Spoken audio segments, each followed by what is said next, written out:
Welcome back, everybody. Got a very special guest here, Brad Varnell from Infinite Crypto. He is a like-minded soul on the outskirts of PulseChain. We actually met in Vegas, and I think we're very much aligned with what it was just sounding like with our crypto vision and our kind of progress through this whole crypto game. But I know a lot of people probably haven't heard of you from the PulseChain community, so why don't you introduce yourself and tell people about who you are? Hey, thank you so much for having me on the channel. I really enjoyed meeting you in Vegas and really excited to be on your show. You've got an incredible YouTube channel. I've been watching some of your content and I really appreciate you having me here.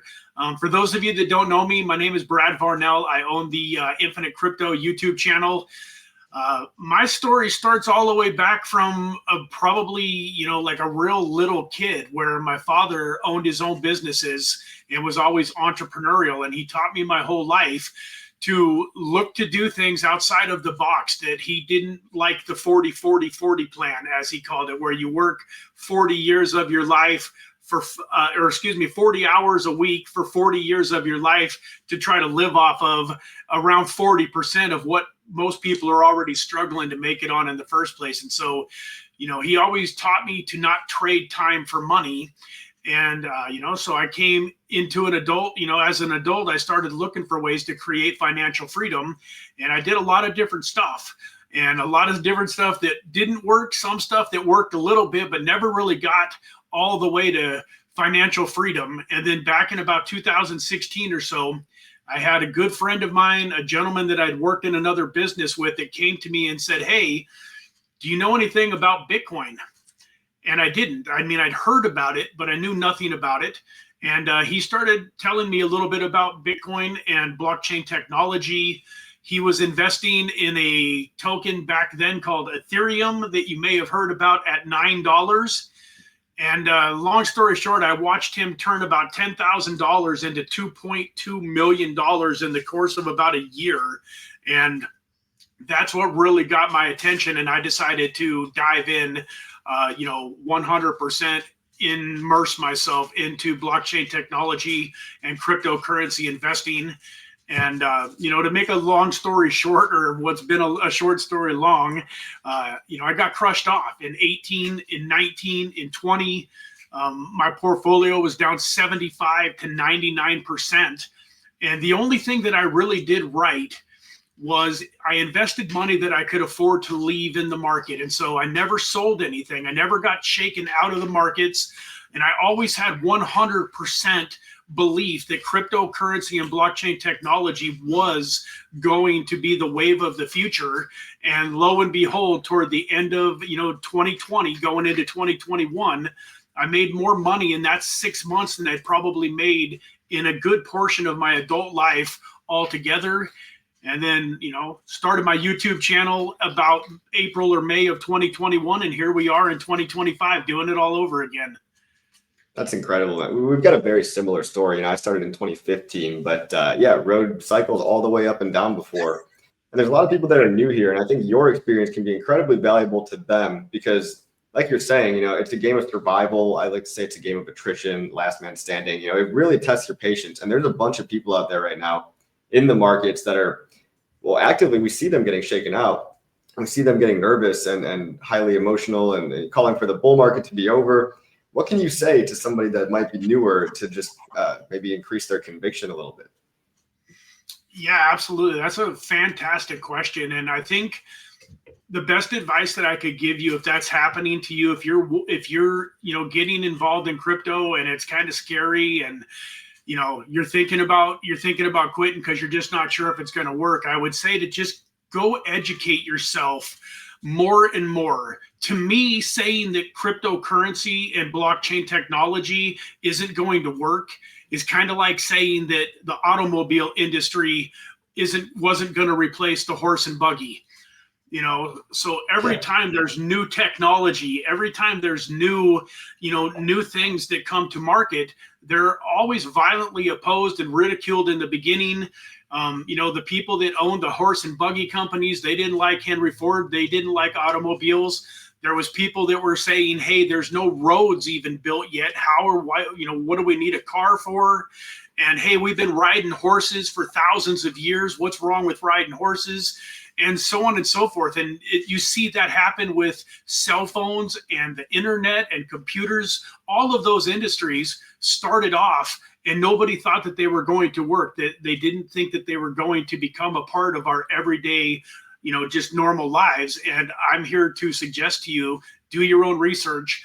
But I think you will find that blockchain technology is not going anywhere. And if that's true, then you have to be able to see that there's massive upside in being early and owning some of these incredible projects while they are, basically just getting started.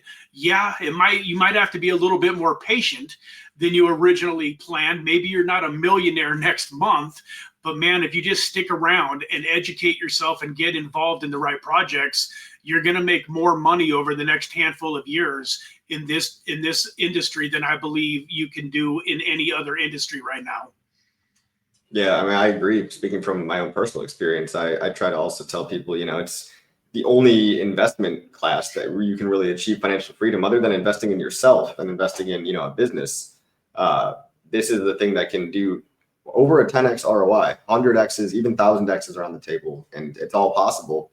I've seen it happen. I've experienced it. And like you said, it was like 6 months can be life-changing, but you got to put in those 3.5 years of pain.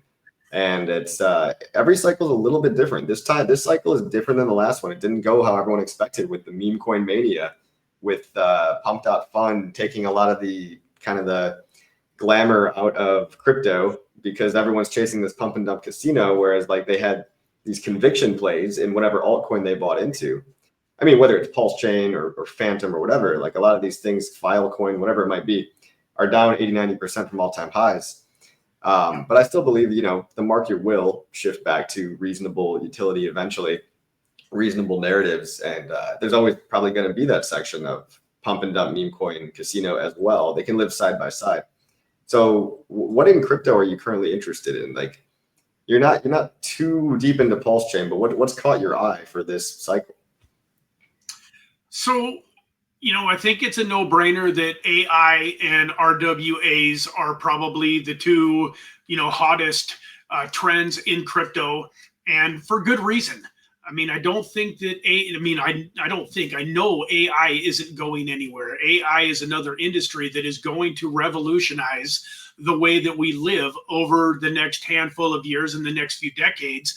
It's going, what this world is going to look like, by 2050 is so different than what we're used to that it's going to be kind of scary for those people that don't, kind of move along with it and learn how to use it and embrace it. And then, real world assets, the tokenization of assets is just a natural progression of things that is going to happen, also. And so I'm excited in those two areas. I've got a investment portfolio of a handful of different tokens that are both in those niches. But, I really like DeFi. And I'm a guy that maybe I'm an outlier, but I don't think that metaverse is going anywhere.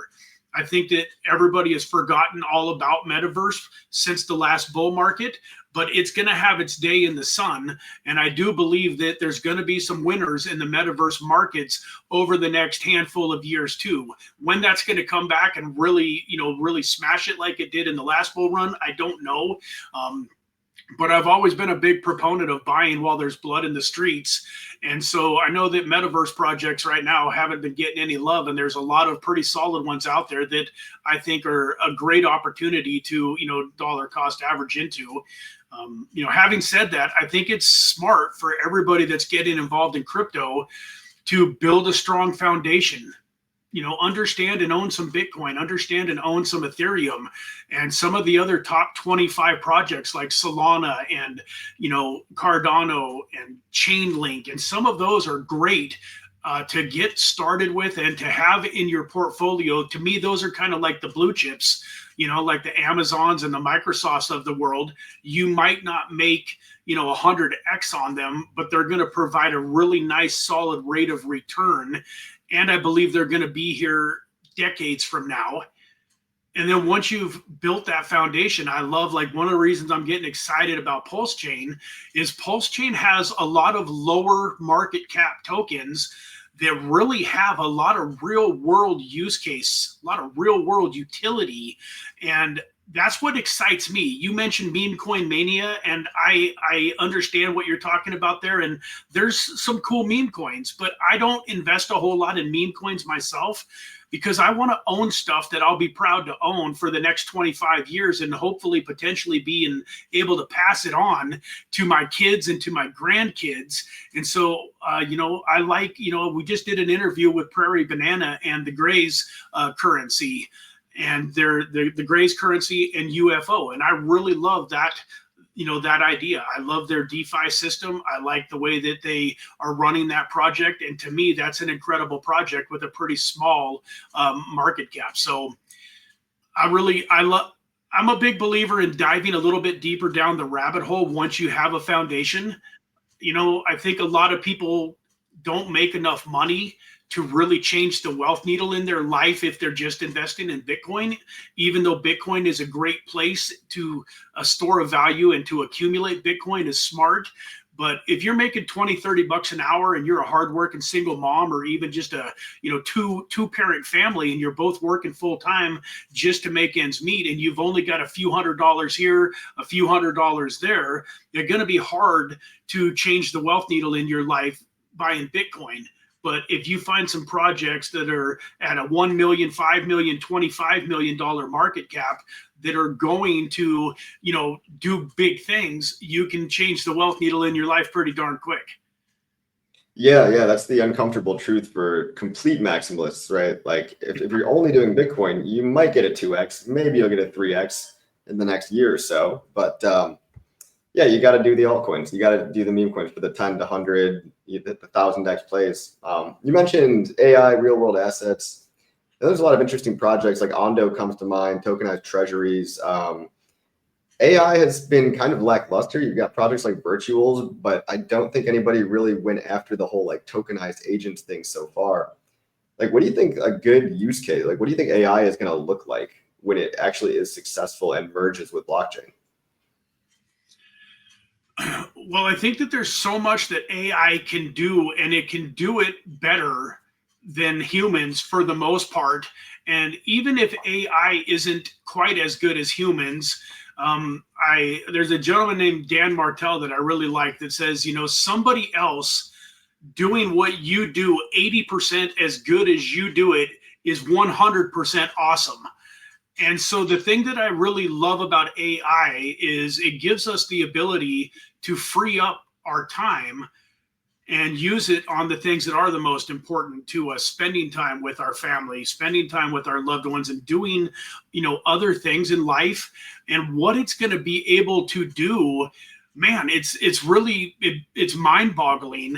I mean, you have different subsets of AI, but I think that there's going to be, in the not too distant future, there's going to be people that are buying, actual human-looking robots that vacuum their house and mop their floors and wash their dishes, and that can do all sorts of incredible things. And as far as finance wise and that type of stuff, it's just amazing what you can plug into AI these days. Even with altcoins, you can literally go to AI right now and type in, and ask it a question like, what is the pros and cons of the Grays currency and its ecosystem?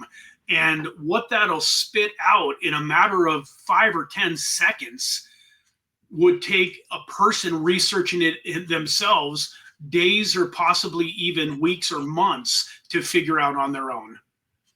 I couldn't agree more. Yeah, as a productivity tool, a deep research analysis tool, we're probably going to see bots popping up, agents popping up that do a lot of market analysis, probably automated trading strategies for people, AIs with wrappers on them that you just pay, AI servants, but it remains to be seen if, the merging of crypto and AI, like I haven't seen any AI projects on PulseChain specifically that I'm like, wow, this is completely novel, but side by side and in parallel, they're highly productive together. You can write entire code and scripting, and you can develop your own coin with the help of AI and know very little about code.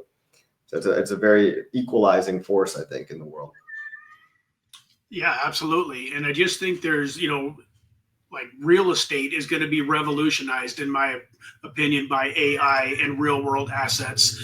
The days of needing a bank and all of these, different, proof of income and different mechanisms are going to slowly kind of go by the wayside. And, and that's going to happen with, I was interviewing Gary Cardone at Bitcoin 2024, and that was one of the things that he talked about the most during our interview was the tokenization of real world assets, that almost everything is going to eventually live on the blockchain. Yeah, it's just more efficient. It's a better way to do money. No accredited investor status, no gates or hoops to jump through. Yeah, there's real estate investment trusts that I know there's one guy that's planning to eventually drop his REITs on the blockchain, on the PulseChain.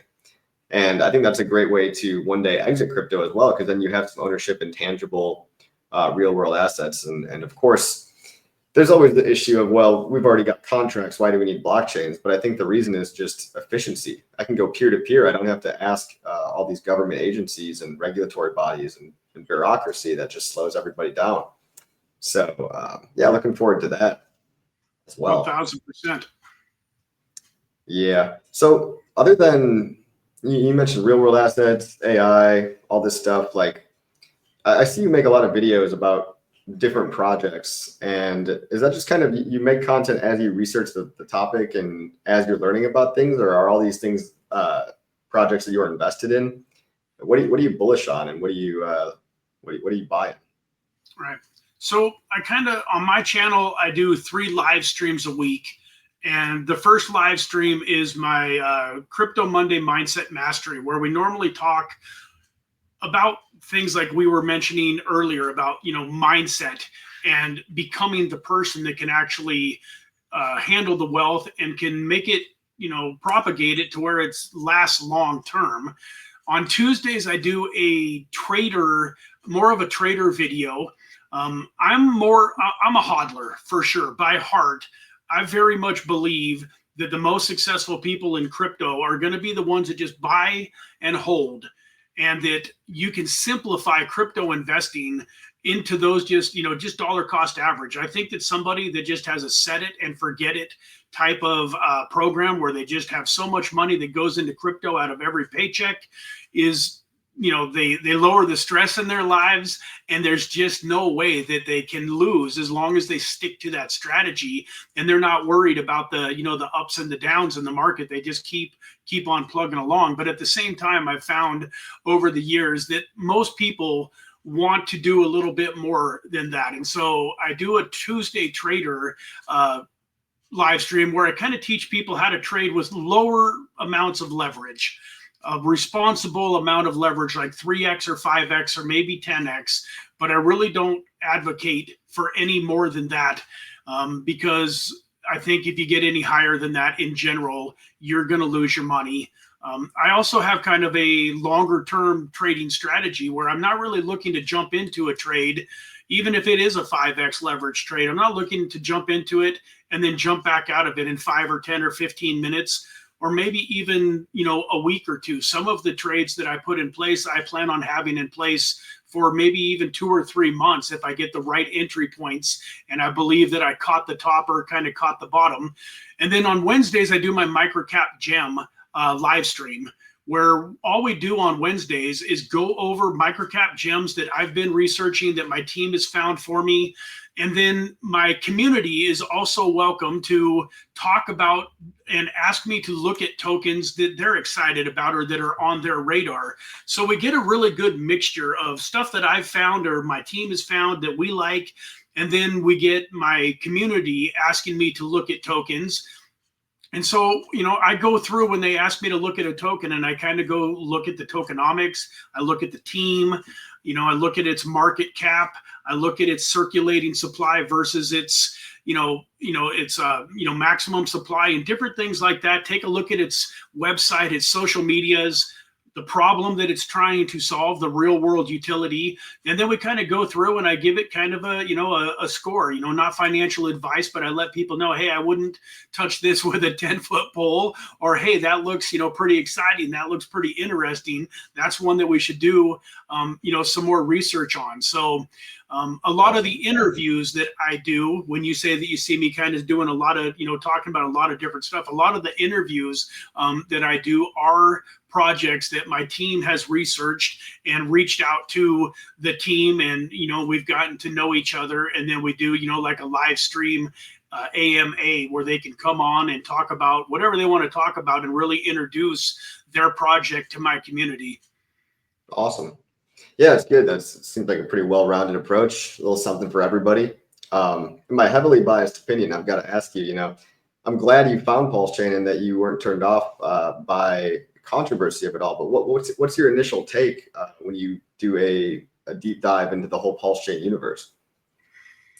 Yeah, so I was kind of lucky. I don't know where in the world he came up with this name for his brand, but there's a guy out there named Dirty Crypto. I know that guy. Yeah. And I became a part of his Telegram group several years ago and watched him over the years. He's brought a couple of private sales to his community. I've bought a couple of private sales through him, and he just, just a classy guy, always does what he says he's going to do, has been extremely reliable. I'm comfortable investing, my funds with him, but, he is really big on Richard Hart and the PulseChain ecosystem.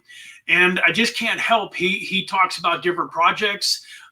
He was probably the first person that I heard of that talked about, most wanted. And Richard Hart's a legend meme coin. Yeah, I didn't jump into that one. And then I watched it do a 20x over the next 2 or 3 weeks after he had brought it to the community. And, so I've been kind of keeping an eye on things. And I guess this could be maybe a good lesson for your viewers. Never take advice from somebody that isn't where you want to be at life, or that isn't an expert in the area of what you're trying to do. And I guess what I mean by that, I'll give you 2 really quick examples. Way back in about 2013, I was looking to do a lease option on a house, and I got everything situated. I met up with the lady that was doing the lease options, even gave her a little bit of a down payment. And then I went home, and for some reason, I talked to a friend of mine who is doing pretty well in life, but he was in like insurance and sales, insurance sales. And for some reason, I let this guy that didn't know anything about real estate talk me out of this deal. And so I ended up going back to her after having this conversation with him, and I got out of the deal. It only cost me a couple $100. What we agreed to was fair. But right now, that house, had I bought that and moved forward, that house would have probably doubled in value. And, here I am as of right now. I still, just through one chain of event or another, I never ended up buying a house. And so my point is, don't take advice. Like, he would have been a great guy to take advice from on insurance, but he wasn't a great guy to take advice from when it came to real estate investing. And so long story short, I have a very good friend that's a guy that I have a lot of respect for in crypto community, but he gave me some bad advice on Hex and the PulseChain ecosystem several years ago. And it took me a few years to shake that off and realize that he was wrong. So he basically was under the impression, he really thought that Hex was, basically just a few top holders that were going to make the money. The other thing about Hex that I didn't totally understand and that seemed weird to me was, why are people staking this stuff for 15 years? Like, I want to be rich now, not 15 years from now. So I couldn't wrap my mind around that 5,555 day staking period. And long story short, I just never did the research like I should have until recently. But, with the lawsuit and Richard Hart, that getting dropped, with the most wanted token going up, with me being introduced to the Gray's currency and doing that interview, I decided that PulseChain and Hex was something that I needed to do my own research on and figure out for myself. And that's why I was in Las Vegas. I live in Las Vegas most of the time. So that's why I was already going to be in Las Vegas, but it was actually, the Gray's Currency team that invited me out to that event. And I said, yeah, why not? And then after being there for those 3 days, I realized that not only have I been missing out on an incredible ecosystem and incredible platform just in general that really, in my opinion, stands for everything that I believe in crypto, but that I realized that most of the cryptocurrency world doesn't really know about PulseChain, and they need to. And so that's why I'm committed to learning more about it and becoming intelligent enough when it comes to PulseChain that I can actually, present it to my community in a way that they understand it and want to go do their own research and become more interested in it themselves. That's a great story that I think a lot of people will be able to relate to, especially if they're on the fence or if they're outside, because a lot of people have heard about Hex, PulseChain, and don't really know the specifics. And there's a lot of misinformation out there too. So yeah, that was just great. I shout out to Dirty Crypto, by the way, Mr. Dirty Crypto, spreading the good word, and the PTGC guys. Yep. There are a lot of misconceptions, with Hex. A lot of people think you have to stake Hex. You don't have to at all, right? A lot of people think you somehow have to stake at the maximum 15-year length. That's also not true. You can make a staking ladder in multiple different stakes, periodically expiring, so that you're kind of like a CD ladder in the real world. You've always got something coming due. Maybe shorter stakes are only paying 2 to 3% APY, but the longer ones are paying 10, 15, 20% APY. And then Hex, for people that might be watching that don't know, Hex lives on top of the PulseChain network. It's just a smart contract that lives. It's like a car that drives on the road. PulseChain is the road. Ethereum is the road. Hex is the car that drives on those roads. And it's on both chains. Hex is on Ethereum. Hex is on PulseChain. There's a lot to dive into, right? But there's also a lot of potential. And that's because of all the unknowns. It's because of all the people that don't yet know about it. And it's got to be demystified. So, yeah, I appreciate your perspective there.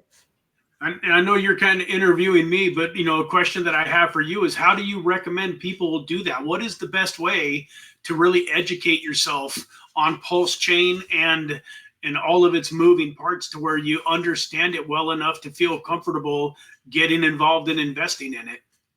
Absolutely, yeah. There's a lot of great guys on X, on YouTube. I'm one of many, one of maybe 80, 90 YouTubers out there. You got to follow guys on social media that'll give you accurate information, valuable information. People like your friend Sami, or there's KDP, or even B Roots if you want to follow people that do meme coin stuff. I have a course, hexpassiveincome.com.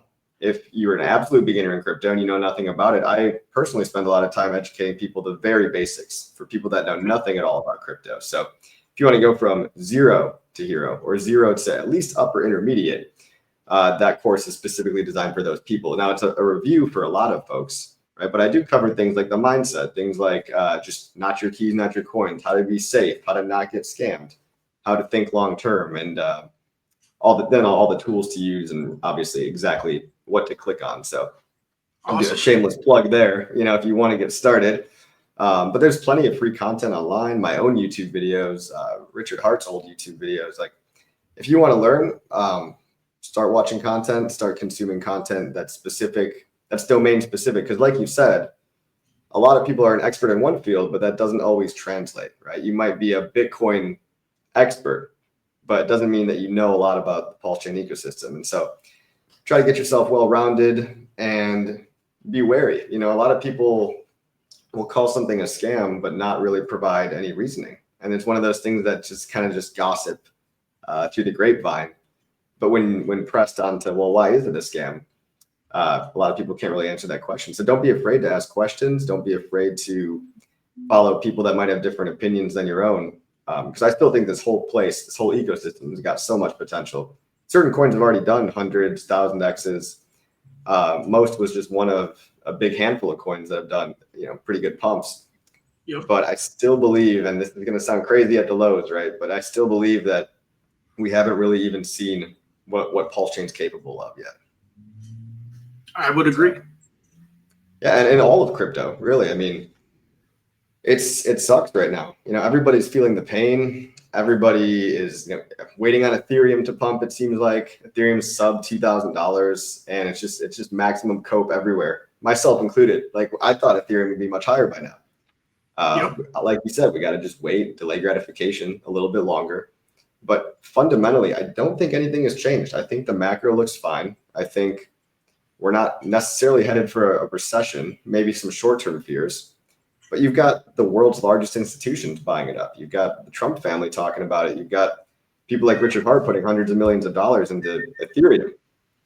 He made a big bet on Ethereum. A lot of people have been. So when do you think like the tide will shift back to, like you said, utility stuff that we all kind of like and bought into? Right. Well, like you said, this bull run has been a little bit different than the prior, but at the same time, if you go back to the 2020, 2021 bull market, Bitcoin went from somewhere in the ballpark of around $8,000 back in November of 2020, and it rocketed all the way up to $42,000 in February of 2021. And then it retraced from 42 all the way back to 27,000. And everybody thought that crypto was dead and the bull market was over. And so similar to what is going on right now. In every single bull market we've ever had, there's always been 25 to 40% retracements along the way. So to me, watching Bitcoin go from 108 back down to 78, a few days ago was just a normal thing. Like it wasn't even a blip on my radar screen because I've just been around it so long and it's just such a normal thing. And that's part of where experience helps. You mentioned, newer people to crypto, a lot of times have an investment background like in the stock market.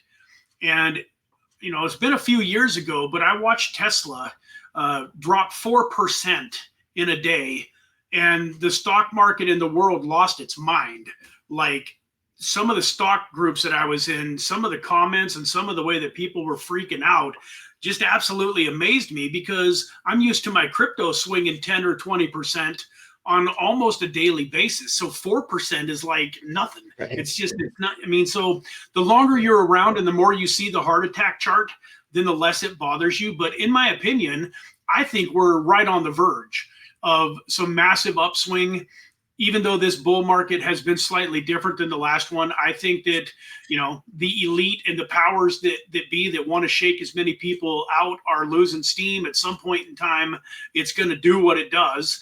And I expect to see, $175,000, $200,000 Bitcoin over the next handful of months. And by the end of this year, is really where I see the market going. Once again, folks, I don't have a crystal ball. I'm not a financial advisor. So, do your own research and don't base any of your investments on what I think. But I'm preparing for and putting my money into projects right now because I believe we have a beautiful, beautiful upswing in Bitcoin and an incredible altcoin season still going to happen in 2025.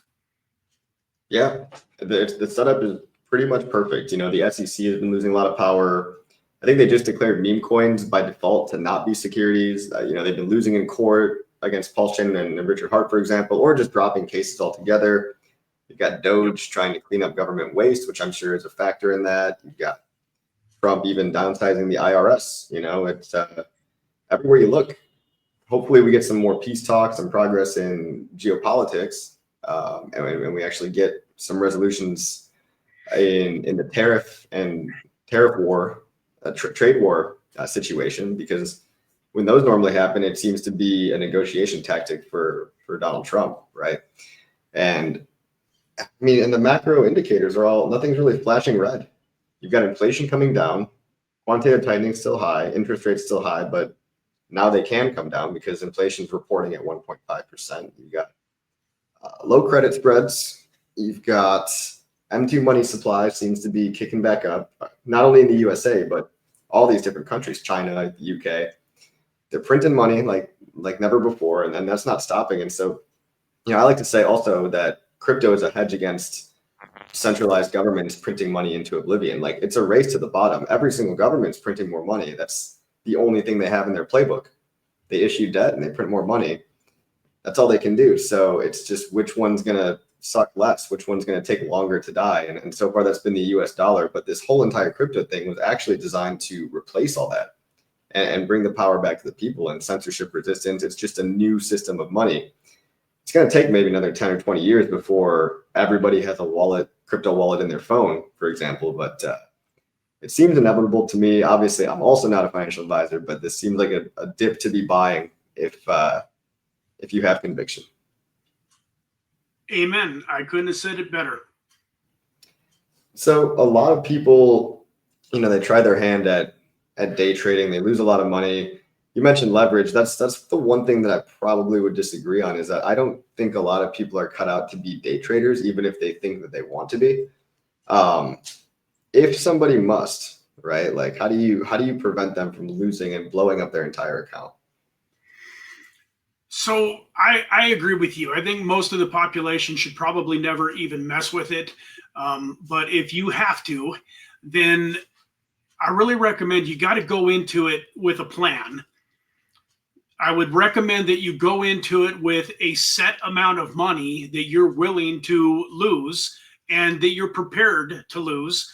The fact of the matter is you're probably going to lose the first chunk of money that you decide to leverage trade. It's just almost inevitable. So take a small amount, that no different than if you were going to go to Las Vegas and spend a weekend in Las Vegas and you were going to gamble.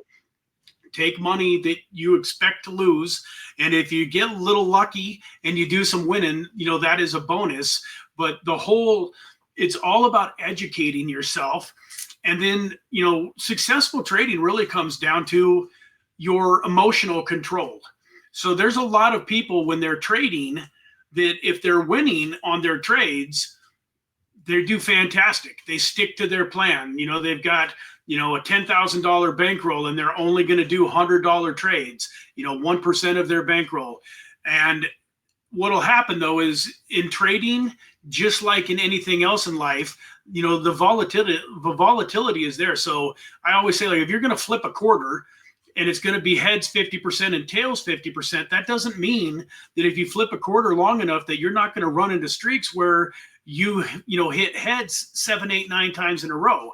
So even when you're trading with the probabilities in your favor and you're doing everything right, you're going to have times where you lose 5, 6, 7, 8 trades in a row.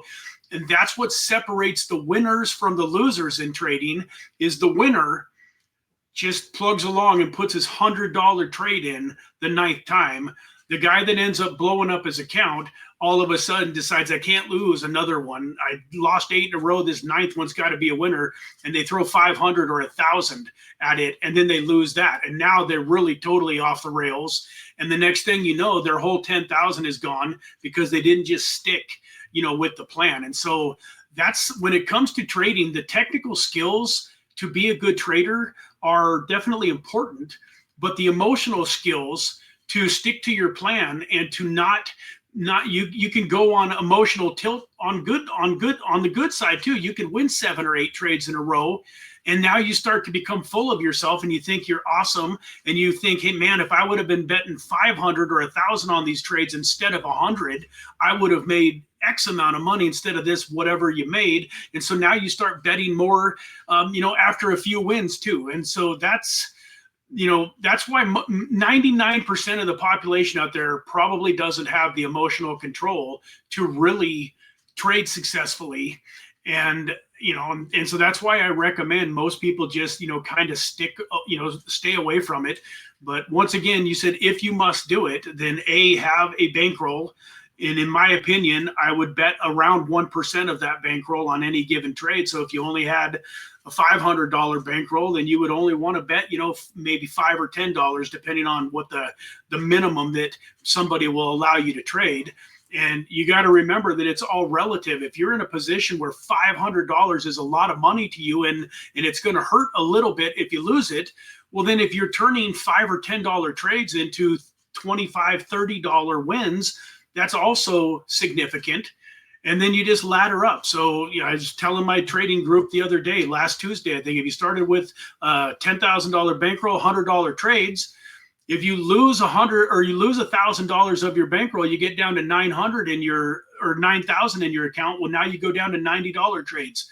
Same thing on the flip side. If you build it up to $1,200, now you can do $120 trades. But if you stick to that type of a system, you limit the possibility of going all the way broke, you know, to almost zero.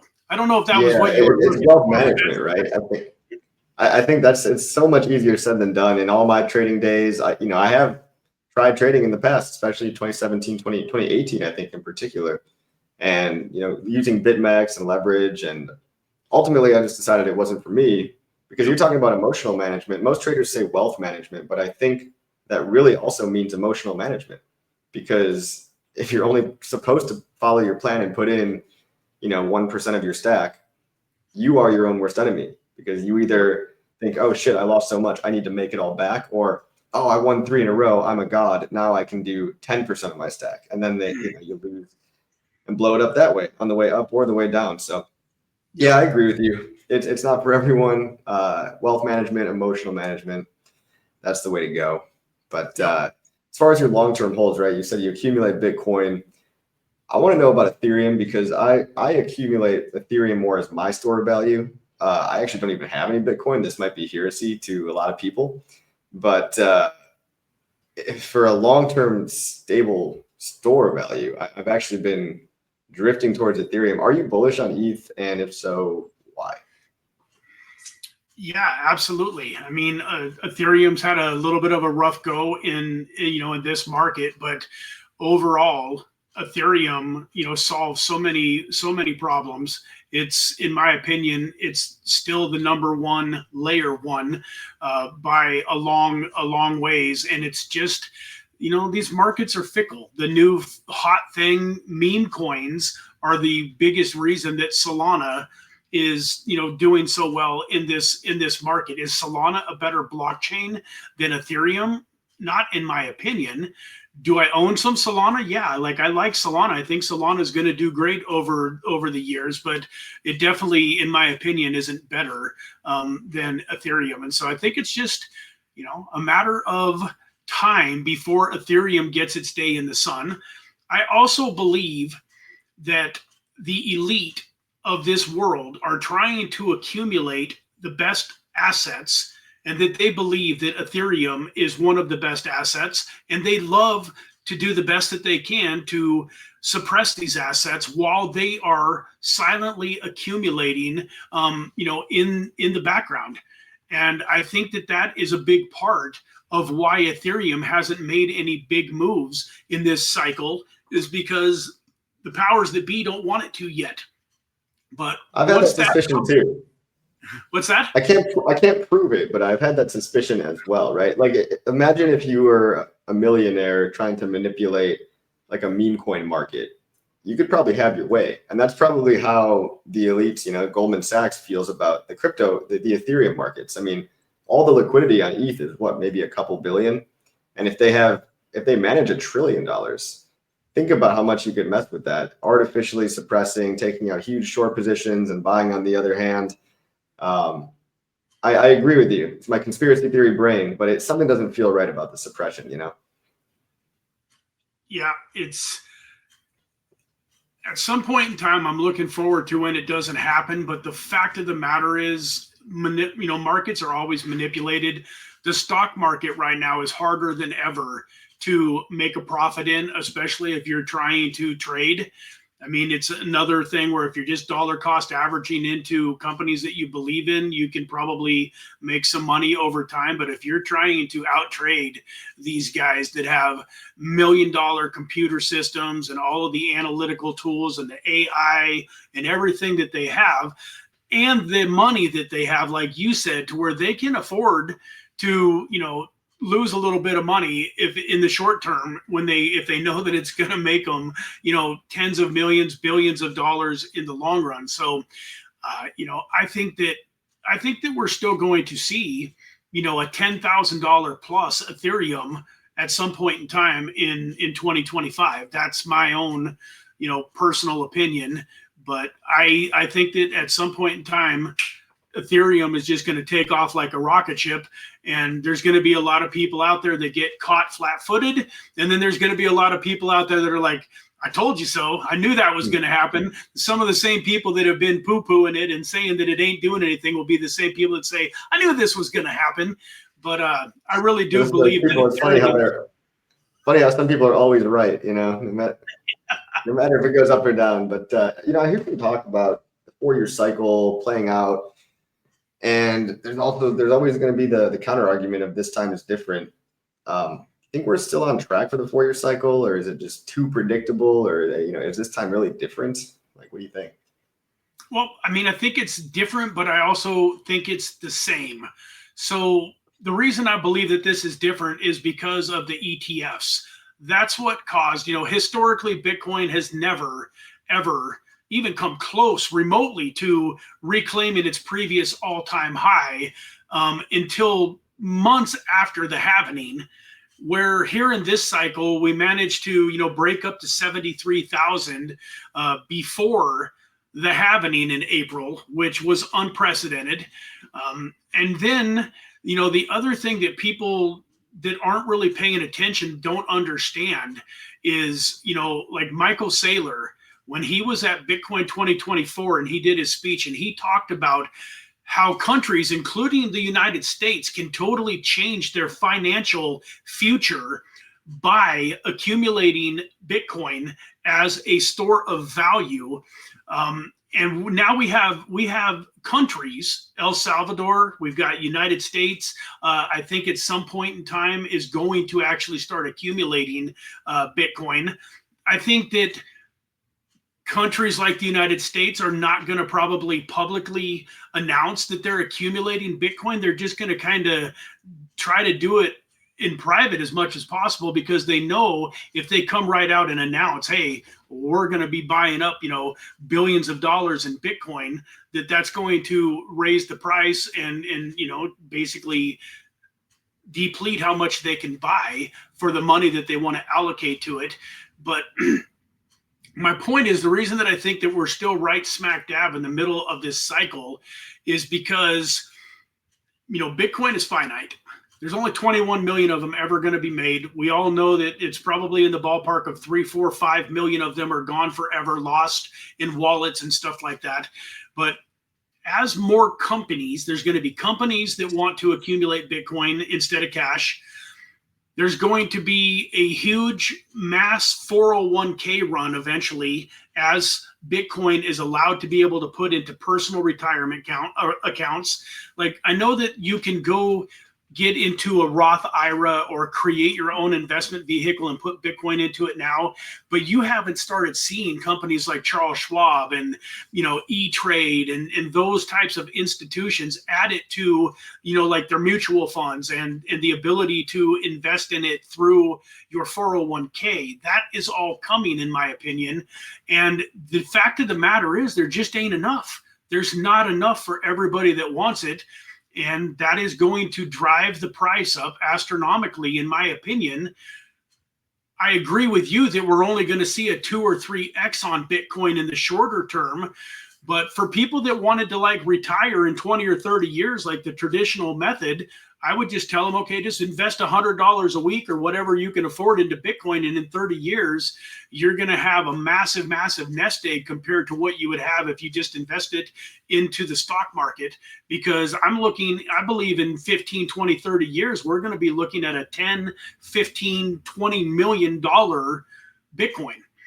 So the long-winded explanation, but I still think that, this 4-year cycle is right. It's really very similar to the last one, other than the fact that we had the ETFs come in. And so we got a little bit of that pump up to 73,000 in 2024 that we weren't expected.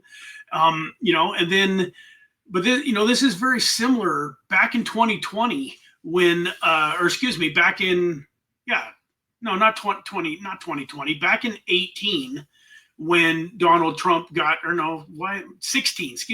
in 16, when Donald Trump first got, elected. We didn't have a good bull run until the 17 going into 18. It took a while for the process to kind of happen. I still think that right now people are getting used to him being in office and still not quite sure of what his intentions are and what he plans to do. You know, I know that there's some fear in the markets because of the tariffs and the different things, but I think overall, what he's doing is going to work, and that it might be temporarily painful, but in the long run, I think that we're going to see an economy over the next 3-4 years unlike anything, you know, that we've seen previously. And I just think, man, what an incredible opportunity for people to create massive wealth, in my opinion. I agree. I'm always an optimist in that regard. I think we've been presented with the golden timeline, as they say. But it's funny, man, Trump's first presidency feels like a lifetime ago. I don't even barely remember it. This is, you know, 8 years later, and so much has changed. And when you think about how, almost like how a shady influencer would act with, you know, taking a bunch of coins ahead of time, and only after they pack their bags, then they tell their audience about the coin. That's almost how the government would also act theoretically with Bitcoin. They wouldn't want to tell anybody that they're scooping all of it up, right? And then only when they've packed their bags do they then shill to, you know, on YouTube, it's like you shill to your followers, but in governments, then you shill to your constituents. Yep. So it's just larger scales, I think, of the same kind of shady behavior. And now, I mean, you used to have Jamie Dimon and JP Morgan talking crap about Bitcoin all day long, and he still does occasionally, but it doesn't mean that they weren't buying it for their ETFs the whole time. I think Ethereum, the same thing is true. I think it's just a matter of time before they feel okay marketing to retail, and retail, as always, is going to be the exit liquidity. I agree. Yeah. Well, cool. Thanks, Brad. I'm really happy to get your opinion on everything, and I want people to go follow you on YouTube. If they don't know about you, it's Infinite Crypto, right? Yep. Cool. Is there any final thoughts you want to share?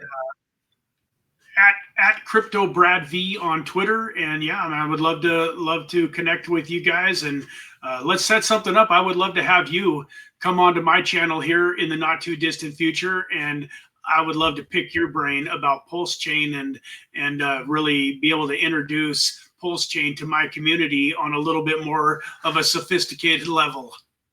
Awesome. Yeah, it would be an honor.